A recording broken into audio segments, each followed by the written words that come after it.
Rolly, what's up, brother? What'd you think about Ryan's performance? I think it's funny how he didn't call me out. Are you surprised? No.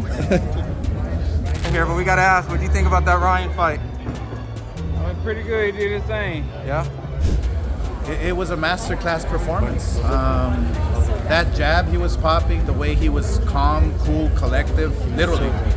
But I love the fact that he was using his combinations and he stuck to the game plan, you know? He just had to stay calm, that's it. Right. Have fun. I was yelling, have fun, just reset, use your jab, that's it. Right, he landing the right hand. I mean, he was really kind of I think everyone, or at least the ringside, had him winning all the rounds. Yeah, no, I believe it was a shutout, but look, you can't take nothing away from Barrios. I mean, Barrios is a tough son of a gun. He really is.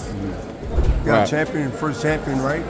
First championship belt. Correct. So I think he did well for the first time based on the circumstances. Now, Being out for a while, you know, Right, a little for sure. rusty. I seen a little bit of rust, but once he got going with the flow of it, you know, he'll settle down a little bit, and you know, him and his dad know what to do going forward. Sean, what do you think about that fight, man? Amazing. Amazing. The kid looked amazing. I'm not here to do interviews right now. I'm trying to leave. I lost my ride. I'm not doing interviews. Appreciate it, Sean. Yes, sir. And the moment that first bell rang, the entire narrative we built all week just exploded into something way more chaotic than any prediction, because this was not a calm chess match. This was tension punching back in real time.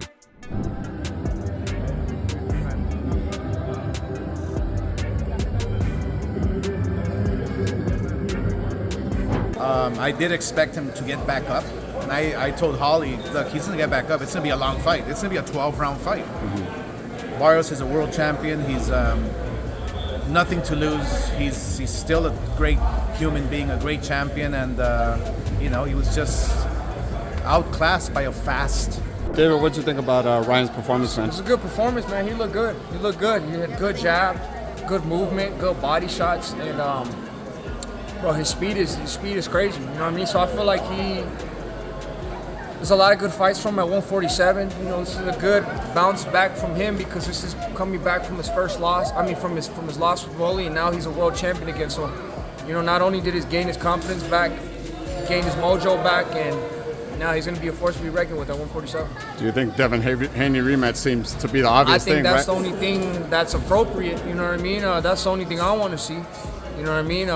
Also, you know, still got Rolly out there too. It'd be good fights. We got some good fights for Ryan. You know what I mean? So. Ryan came out sharp, twitchy, almost laser focused, firing those fast combinations that looked like they were coming from different angles at once. What do you think of Ryan's performance? I think it was an amazing performance. Shouts out to Ryan, you're a world champ. What you? I got. Obviously, you know, there's a lot of talk about different people that you can fight. Shakur's talked about fighting Ryan. Yeah. Could you see yourself in a fight with Ryan Garcia? Man, 147? Possibly, but look though, April 4th, DB3 Promotions is throwing our own show in the arena. 3 black men coming together as brothers. We're brothers. DB3, we're throwing our own promotion. One of the only fighters that's doing it in the game. We're throwing it in the arena, April 4th, Trotway Arena, Norfolk, Virginia. It's going down. Tonight's performance. Ryan, what'd you think about tonight's performance? Man, he looked crispy, looked fast. Hey, what's up, baby? And you could instantly see what he meant about speed being the surprise factor. But here's the twist. Barrios did exactly what the disciplined champion is supposed to do. About that Ryan fight? Yeah, I think he's a great fighter. What a great performance. But ultimately, you know, Ryan can get it next. I believe that's the plans. If he wants it, he can get it next. So yeah, let's get it done. Can you see this fight behind us with Mario Barrios? Are you shocked? I'm super shocked. Yeah. Ryan in there doing his big one. He on top of his fast, he's sharp, his instincts, everything. It seemed like everything working for him tonight. No panic, no overreactions, just that steady march forward, high guard, patient pressure like a man who already expected the storm. Early rounds felt like electricity versus gravity. Ryan flashing brilliance in bursts, Barrios grounding the pace, absorbing, adjusting, making the fight uncomfortable inch by inch. About Ryan. Congratulations to Ryan, man. No better way than to win a world title, welterweight, WBC, the one and only. Mauricio Suleiman, Jose Suleiman. Shout out to Ryan Garcia, man. Were you surprised how dominant of a performance it was? No, it's just depending on which Ryan you're going to get, right? And we got the Ryan that everyone likes to see, King Ryan. If we get that Ryan in a Devin Haney rematch, what happens? Well, you you can't put them guys in yet. We got me in division now. I'm going in that division, so we'll see. De La Hoya, Oscar, crazy fight, man. Ryan had his number. Talk to us about the fight. What did you see in that fight? Yeah, I saw a composed Ryan. I saw a focused Ryan. You know, I saw a Ryan that knew he had to win. You know, so therefore we saw a complete Ryan. We saw a Ryan that was well trained, that was determined to win that world title. And you know, at times, you know, when you throw those combinations and he lands, he was getting a little reckless. So it's like, hey, just get your composure, go back to your jab, have fun. That's exactly what he was doing. And as the round stretched, the energy shifted in waves. 1 minute, the crowd reacting to Ryan's explosive flurries. Next minute, Barrios dragging the tempo into a rugged, physical rhythm that forced exchanges instead of highlights. I was gonna say he did call out, you know, the man that you just faced, Shakur Stevenson. If that fight plays out, knowing Shakur, knowing his style, just what happens if Ryan faces Shakur? No, la podía. Sí. Habla con él. Cuando quiera. Okay. Yeah? What happens if this Ryan rematches Devin at welterweight? Hey, man. Victor Conte ain't here, man. Got rest of soul, so we'll see where that goes. Thank you, Tio. I saw you yelling, jab, jab, jab. Yeah, that's the key, man. You know, the jab is the key for every fighter. I mean, I would love to see more jabs in the game today, but once those fighters throw jabs, double, triple jab, there's no way of blocking them. Then you follow up with your combinations, then go back to the jab. You know, it's a thinking man's game. And you could literally see the psychological storyline playing out live.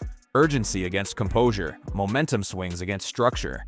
There were moments where Ryan's speed lit up the arena and moments where Barrios' durability and timing quietly stole the air out of the momentum. I don't know, that's for you guys to say. I mean, I'm always gonna love the Luke Campbell one. That's like one that's always sticked in my heart that I had to fight through, got knocked down, was dazed. So that was always gonna be up there for me, but this was my most mature performance for sure. And my speed was on point, my jab was on point. A lot of things were on point. I mean, I pretty much did what I was doing in camp. Just to everybody, just like staying. I realized like I'm really faster than everybody. Why am I even like moving? I could just stay right there, counter, counter, counter, counter, counter. Neither man looked overwhelmed, just locked into two completely different interpretations of control. And that's what made the fight feel so tense. It never settled into a clear rhythm for long. Every time it looked like one guy was taking over, the other would reset the tone with either sharp counters or relentless pressure. Man, it was a very, very dark time. It's like that passage in the Bible by David. He said, I walked through the valley of the shadow of death. That's what I felt like. You know, I was in a very dark place. Treating my body horrible, and it was hard to adjust to everything I had so quick. By the championship rounds, it stopped being about hype, press conferences, or narratives. It became about discipline, conditioning, and mental stability under fire. A volatile, high-stakes fight where flashes of brilliance collided with relentless consistency. And honestly, the kind of performance that sparks debates the second the final bell echoes. You know, I lost myself, trying to fight for something, and I lost my mind to it, because I was screaming it out loud, oh, they're doing this, and I felt attacked for saying the things I did, and I felt lost spiritual attacks, and I lost it, but God had a plan for me, and He brought me back and restored me, and that's all I did. That's all I can say about that. And just when the final bell leaves that lingering tension in the air, you can almost hear Oscar De La Hoya stepping into the conversation with that promoter meets legend energy, analyzing the aftermath like a man watching both psychology and performance at the same time. He'd probably lean back first, half impressed, half calculating, saying this was exactly the kind of fight where adrenaline, butterflies, and intention get exposed under the lights. Not in interviews, not in training clips, but in those gritty, mid-round moments where composure gets tested punch by punch. I can already hear Oscar pointing out how the sharper, rededicated Ryan showed flashes of that dangerous explosiveness he kept hinting at all camp, while also acknowledging that Barrios' confidence and championship experience made this anything but a one-sided showcase. Great fight. Amazing fight, actually. Probably one of the best fights that we've seen in terms of just emotion, you know, in terms of just the whole build-up and the hoopla. And it was a great fight. And what I'm proud of, actually, I have to say this, is that I got two young fighters in their prime inside one ring in New York, and the world was watching. That never happens. And that's such a classic Oscar read. He doesn't just look at speed or power. He looks at mentality shifts. He'd probably remind everyone how he warned motivation was the key variable, and tonight you could see hunger from both sides in completely different forms. One explosive, emotional, and urgent. The other, calm, stubborn, and strategically disciplined. Then he dropped that subtle line about durability, the kind where he nods and says, when a champion gets hit and keeps coming, that changes the whole fight, without actually declaring who took control. And honestly, the way the momentum kept swinging, Oscar's reaction wouldn't sound like a celebration or a critique. It would sound like fascination, like a legend watching two mentalities collide rather than even just their two styles, smiling slightly knowing the real story of this fight isn't just the result, it's what both fighters revealed about themselves when the pressure got real. A little tired after the first knockdown because I noticed when Ryan would turn and do the shoulder roll, you know what it is? He would just swing and he was getting discouraged. discouraged. He was getting discouraged, and that can wear you out as well. Yeah. Physically, mentally, it can discourage you and it can get you tired. Yeah. And that's what was happening. I mean, Ryan's a big kid. Weighed in 140, probably was 160. Yeah. So we had two big guys up there, you know. So the difference was Ryan Garcia is a puncher. And that analytical, almost composed Oscar-style reflection suddenly gives way to a completely different energy the moment you imagine Eddie Hearn reacting, because now the tone shifts from philosophical breakdown to sharp, business-minded excitement. Eddie would not be sitting there calmly unpacking lessons. He'd be pacing, eyes wide, talking about drama, moments, and value, like he just witnessed a financial thriller disguised as a boxing match. You can almost hear him saying this fight had everything. Tension swings, momentum flips, psychological warfare mid-round, the kind of bout where neither man allowed the narrative to settle for more than 30 seconds. And that's the key thing he'd latch onto: unpredictability. He'd probably highlight how Ryan's bursts of speed created those sudden surges of danger that electrified the arena. Before, we saw behind closed doors that kind of atmosphere definitely has an effect on performance. Right. But you know you know what to expect, and I just feel like, I was actually quite not disappointed. I was quite upset that Ryan didn't perform because I was really pleased for him that he turned his life around. To see him on that Devin Haney fight week, the difference between that and seeing him here on fight week, he looked great. Like, his face looked fresh again, great looking kid. And I was thinking, wow, he's back. While in the same breath praising Barrios' composure, durability, and refusal to mentally unravel when the pace got chaotic. Classic Eddie contradiction energy, hyping explosiveness while respecting structure. Then he'd lean into the marketability angle, calling it a massive spectacle without actually committing to who controlled the fight. Because from a promoter lens, sustained tension is more valuable than a clean outcome. He'd likely joke about how every time it looked like one fighter was about to seize full control, the other responded immediately, resetting the emotional temperature of the fight. Not dominance, not collapse, just high-stakes equilibrium. And the way he'd frame it, this wouldn't sound like a simple win-or-lose narrative at all, but more like a career-defining performance for both men. The kind of fight that raises stock, fuels rematch talk, and leaves the boxing world arguing louder after the final bell than during the fight itself. Eddie, just your reaction, man. I can't believe it. I mean, I said, this kind of environment, like, sometimes it can just, I don't know what to say. I mean, flabbergasted. Tonight was going to be those two in the ring facing off for the big rematch. It's done. Eddie's promoter-style analysis fades out, and now the vibe shifts into pure technician territory, because the moment Chris Algieri starts breaking this fight down in my head, it's less about drama and more about the microscopic details that casual fans blink and miss. He'd probably lean back, squint at the replay, and immediately talk about tempo disruption, because this was not a clean rhythm fight for either man. One second it looked like speed was dictating the exchanges, the next second physicality started bending the pace, and that tug of war alone tells you both camps executed pieces of their game plan without fully owning the fight. Algieri is the type to point out how the jab interactions quietly shaped the momentum swings, not the flashy moments everyone clips for social media. Shocked me. I didn't think that he was going to be able to do the 12 rounds route. He looked really good until the 12th round. And Barrios just didn't do enough, man. He just was stuck in second gear. It seemed like there were a lot of opportunities for him to take advantage, and he just didn't. He did a great job of utilizing the crowd, utilizing his hand speed, his foot speed, some movement just to keep the emotion there. You could almost hear him saying, look at the feet, look at the spacing, because there were rounds where positioning mattered more than pure offense. And honestly, that's where it gets fascinating. Ryan had bursts that felt like sudden lightning, sharp, explosive, unpredictable. But Barrios? Steady pressure, subtle adjustments, the kind of patience that forces you to work every second instead of coasting. Algieri would love that chess element. He'd probably mention how durability and composure kept the tension high deep into the fight, because nobody mentally folded when things got uncomfortable. Also, from a conditioning perspective, this didn't look like a one-sided physical story at all. It looked like two different engines revving at different intervals.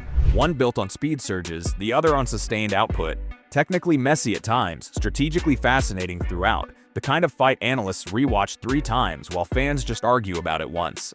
I was saying during the PPV.com live chat, I mean, Barrios fighting with zero swagger, with no attitude. Like, it just wasn't selling anything he was doing. He did a lot of good work, but you had to be really, really watching to see him do it. He was able to, to fight at that level. But I think, Barrios is definitely gonna want the fight. It's money. It's a big money opportunity. Technical breakdowns and footwork diagrams are cool. But now the emotional lens crashes in, because if you imagine Henry Garcia reacting post-fight, it's not analyst language, it's father-trainer energy mixed with battle pride and quiet relief. He'd probably start by talking about discipline, not highlights, emphasizing how every sacrifice in camp showed up under the lights, and you can already picture him replaying specific rounds in his head rather than the final result. There's that tone like, I saw the focus, I saw the maturity, which low-key says more than any scorecard ever could. He wouldn't gush recklessly either. He'd stay grounded, pointing out adjustments, the composure in tense exchanges, the moments where Ryan didn't rush when old versions of him absolutely would have. Crazy fight. But I tell everybody, and they don't listen, they're stupid, okay? My son hits you, you're done. Yeah, man. You're f***ing done. But they're stupid, okay? And that's what they get. That's what everybody gets. All the haters, Paul Malignaggi, he's stupid, Porter, all those, Algieri, he's a piece of shit, and even Timothy Bradley, they're all pieces of shit. What'd you think of that judge that scored it a draw?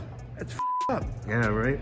Up. He was kicking his 4 knockdowns, yeah. Jeez. And a draw, get me the out of here.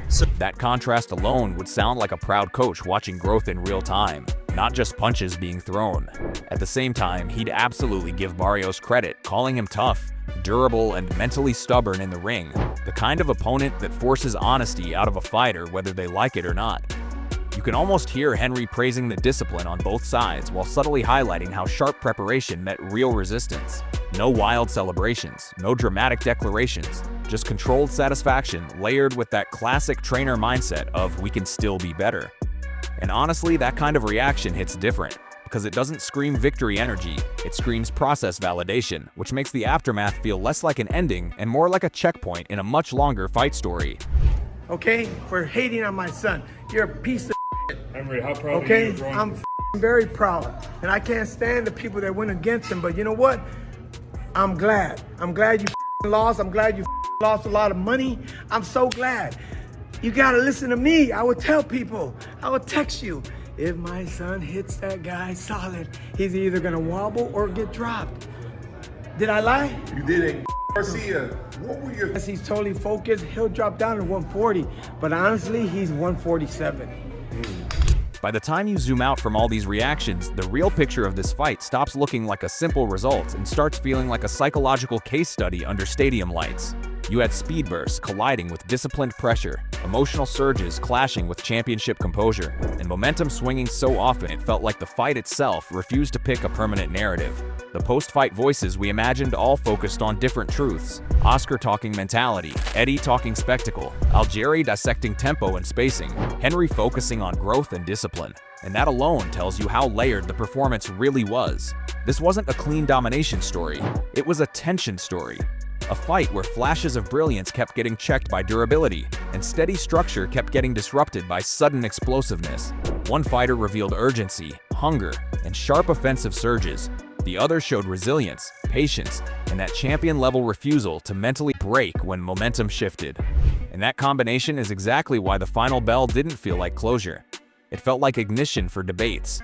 Not who landed the most moments, but who controlled the fight when it truly mattered. Because in bouts like this, perception, rhythm, control, and mental stability become just as important as raw output. I'm genuinely curious where you stand on this one. Did the explosive speed and momentum swings leave the bigger impression, or did the composure, pressure, and consistency quietly shape the fight more than people will admit? Drop your take in the comments, let's really debate this breakdown. And yo, don't ever forget to like, share, and subscribe to Boxing Headquarters. See you in the next one.